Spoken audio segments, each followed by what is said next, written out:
A brick building in New Orleans reduced to rubble here by the fury of Hurricane Ida. This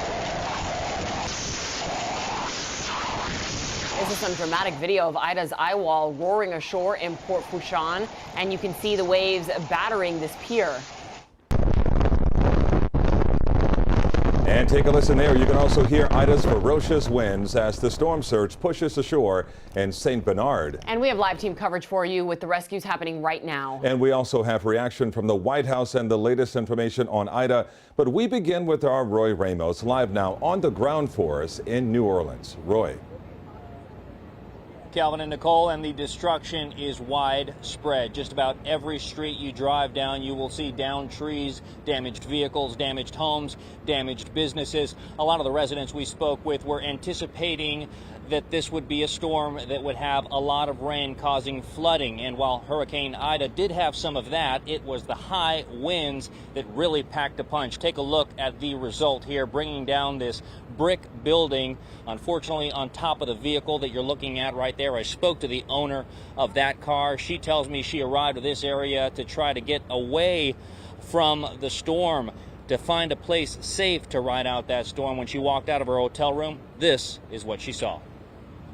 It was a storm that packed a punch, making landfall on the anniversary of Hurricane Katrina 16 years ago. But now that Hurricane Ida has passed through the state of Louisiana, we are seeing the catastrophic damage she left behind. Residents telling us this was a historic music store at one point, but the power of Ida so strong that it brought this building down to the ground, and that no easy task because it's constructed of red brick. Part of that building crashing down on this car. Walk from across the street, and this is what I visualize, my car.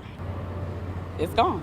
This awning ripped from a brewery in the French Quarter. The destruction across New Orleans widespread. You know what? It was really bad.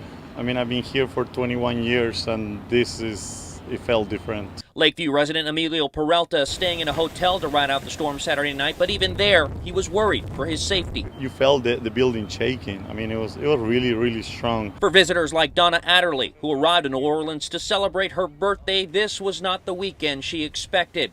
Staying in a Marriott along Canal Street when the winds picked up and the lights went out. Then the winds got really heavy, started pushing back or what have you, and then it just got really dark, and then all the power went out. Power crews arriving from across the country early Monday morning. They, along with first responders, now focused on rescue, cleanup, and rebuilding efforts. This as many are counting their blessings. They made it through Hurricane Ida safely. We survived another one.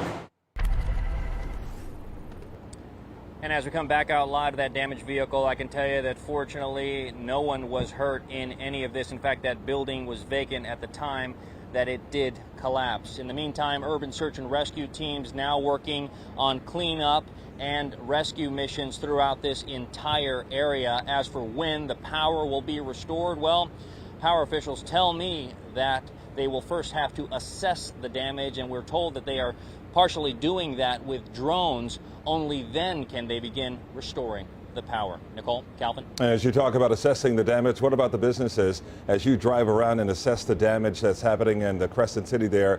Any idea how many businesses that you've seen that are out of power right now and shut down at this hour? Well, across the business district, which is where we are staying, there is not one business open. However, there are several of them that did have a lot of damage. Now, what does this do for the people that were in this area, visitors and residents? Well, it makes it very difficult for them to get those essentials like food, water, even gas stations closed in this area. So that's making it very difficult for people to get around and just make it through the day. And difficult for the residents there and difficult for you trying to cover the story as well. But again, some long hours there. Thanks a lot to Roy.